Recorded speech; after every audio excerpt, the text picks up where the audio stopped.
नमस्कार दोस्तों सोचिए अगर आपके फोन से अचानक से सोशल मीडिया ऐप्स को बंद करा दिया जाए तो क्या होगा। यह सवाल नेपाल के लोगों के लिए हकीकत बन गया था। जिस जनरेशन की बात किया जाता है कि यह जनरेशन कुछ नहीं कर पाएगा, यही जनरेशन जिन जेन ने नेपाल की सरकार को पूरी तरीके से हिला कर रख दिया। नेपाल के प्रधानमंत्री केपी शर्मा ओली को मजबूर कर दिया इस्तीफा देने के लिए।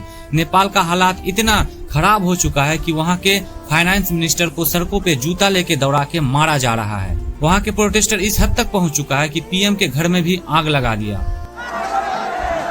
Engulfed in smoke as the Nepalese parliament burned. Parliament को भी पूरी तरीके से जला के तहस से नहस कर दिया जिन जेन के द्वारा। और इसी सब में अनफॉर्चुनेटली डेथ हो जाता है पीएम की वाइफ का। जब पीएम के घर में आग लगाया जाता है तो उस वक्त पीएम के वाइफ घर में होता है, जिसके कारण से उसका मौत हो जाता है। ऐसे में सवाल यह उठता है कि आखिर क्या कारण है यह सब गुस्से के पीछे। क्या वहां पर सोशल मीडिया बैन करने के कारण से जनता इतना गुस्सा है? तो दोस्तों इसका सवाल है नहीं। सिर्फ सोशल मीडिया ऐप्स के कारण से नेपाल में इतना बड़ा हंगामा नहीं हुआ है, बल्कि इसके पीछे और भी बहुत सारे रीजन है जिसके कारण से जिन जेन ने नेपाल के सरकार के विरुद्ध सड़कों पे उतर आया है। तो चलिए दोस्तों जानते हैं आज नेपाल के बारे में कुछ ऐसे बातें जो कि हम सबको जानना ही चाहिए। यह बात है 8 सितंबर 2025 की, नेपाल की राजधानी काठमांडू का। यहाँ पर हजारों लोग की भीड़ इकट्ठा हुआ था सिर्फ और सिर्फ प्रोटेस्ट करने के लिए। इन सब में सिर्फ आम व्यक्ति नहीं था, बल्कि ज्यादातर यंग जनरेशन का था। यानी आप कह सकते हो कि 22 से 23 साल का युवा था, जिसमें से बहुत सारे स्कूल के स्टूडेंट्स थे तो बहुत सारे कॉलेजेस के स्टूडेंट्स थे, जिसे जिन जेन कहा जाता है। इन प्रोटेस्ट को हामी नेपाल के एक एनजीओ ने ऑर्गेनाइज किया था। जिन जेन की संख्या इतना बढ़ चुका था कि काठमांडू से लेके पूरा संसद का रास्ता बंद हो चुका था, जिसके कारण से वहां के सरकार केपी शर्मा ओली ने रास्ते पर पुलिस सोल्जर्स को तैनात कर दिया।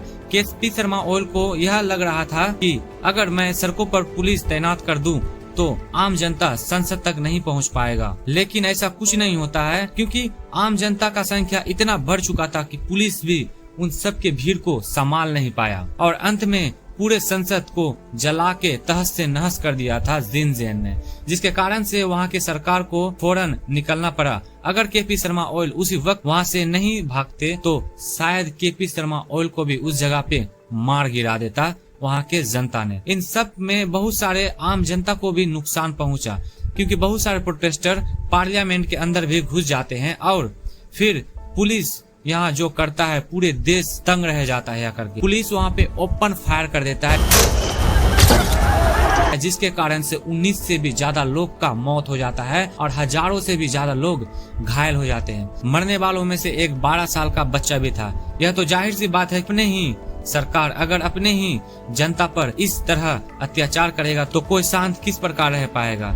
जाहिर सी बात है, अगर देश का सरकार ही तानाशाही रहेगा तो जनता को तो बड़ा एक्शन लेना ही पड़ेगा। यह सब बात जब मीडिया में फैल गया तो धीरे धीरे और भी लोग जमा होने लगा और पूरे रास्ते को बंद करा दिया गया। इन सब प्रोटेस्ट होने के पीछे एक कारण यह भी है जिसका सबसे ज्यादा बात किया जाता है, और वह है सोशल मीडिया एप्स बैन लगा देना। लेकिन सिर्फ यही एक समस्या नहीं है, बल्कि और भी बहुत सारे समस्या है जिनके कारण से वह लोग सड़कों पर उतर आए हैं, जैसे कि करप्शन, बढ़ती बेरोजगारी और सत्ता में बैठे हुए सारे मंत्री का रेपुटेशन। इन सब का बात करने से पहले मैं सोशल मीडिया एप्स के बारे में कहना चाहूंगा, जो कि सबसे बड़ा और इम्पोर्टेंट पॉइंट है, जिसके कारण से आज नेपाल में इतना बड़ा समस्या आ गया है। वहाँ के सरकार ने साफ साफ कह दिया कि नेपाल में सोशल मीडिया एप्स को बंद करा दिया जाएगा, और इन सब का रीजन एक ही है, नेपाल की बेरोजगारी। नेपाल में इतना बेरोजगारी बढ़ चुका है कि नेपाल का सरकार वहाँ के आम जनता को कोई काम ही नहीं देता है। और भी एक बहुत ही बड़ा मुद्दा है कि केपी शर्मा ओली का बेटा,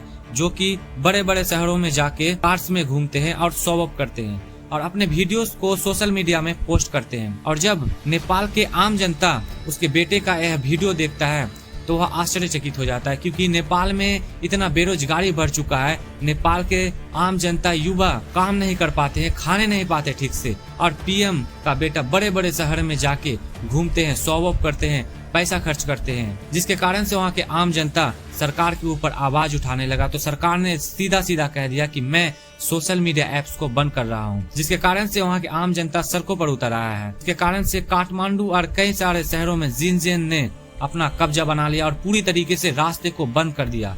सड़कों पर इतना भीड़ जमा हो चुका था, पुलिस भी भीड़ को काबू नहीं कर पा रहा था। यहाँ वहाँ आग लगा दिया गया और पार्लियामेंट और बड़े बड़े संसद भवनों को आग से जला दिया गया। अंत में नतीजा यह आया कि वहाँ की सरकार सोशल मीडिया बैन वापस ले लिया और राजनीतिक दबाव बढ़ने के कारण से वह प्रधानमंत्री से इस्तीफा दे देता है। सोशल मीडिया ऐप सिर्फ मनोरंजन नहीं है, बल्कि बहुत सारे लोगों की जिंदगी है। बहुत सारे लोग ऐप्स के जरिए काम करते हैं, तो बहुत सारे लोग यूट्यूब, इंस्टा और फेसबुक में एक्टिव रह के पैसा कमाते हैं। और अचानक अगर सोशल मीडिया ऐप्स को बंद करा दिया जाए तो कोई भी जनता सरकार के ऊपर भड़केगा ही। अगर हम देखें तो एक तरीके से अच्छा ही किया जिनजेन ने कि नेपाल की सरकार को पूरी तरीके से गिरा के रख दिया। नेपाल में बेरोजगारी इतना बढ़ चुका था कि वहाँ का युवा रसिया जैसे देशों में सोल्जर्स के काम करते थे। नेपाल के सरकार अगर चाहता तो नेपाल में बहुत सारे नौकरी युवाओं के लिए दिला सकता था, बट उसने ऐसा नहीं किया, जिसके कारण से वहाँ के सारे युवाओं को अलग अलग देशों में जाकर काम करना पड़ा। दोस्तों, नेपाल में जो घटना हुआ यह अब तक का सबसे दर्दनाक और भयानक घटनाओं में से एक है। जिस तरीके से युवा रास्ते पर उतर आया और पार्लियामेंट जैसे बड़े बड़े भवनों को जला दिया, संसद भवनों को जला दिया, सरकार को अपने ही देश से भगा देना, यह इतिहास का सबसे बड़ा घटनाओं में से एक है। नेपाल की यह घटना हमें यह सिखाती है कि जब सरकार जनता की आवाज को दबाता है तो सड़कों पर उतरी भीड़ उस तानाशाही को हिला देता है। असली ताकत ना सरकार के पास है और ना ही नेता के पास है। असली ताकत तो है सिर्फ और सिर्फ आम जनता के पास। आम जनता जिस तरह चाहेगा वह उसी प्रकार से देश को चलाएगा। तो चलिए दोस्तों, मिलते हैं आप लोगों से नेक्स्ट वीडियो में। अगर आप लोग मेरे यूट्यूब चैनल पर नए हो तो चैनल को लाइक करके सब्सक्राइब कर दो इसी तरह फैक्ट्स वाले वीडियो पाने के लिए।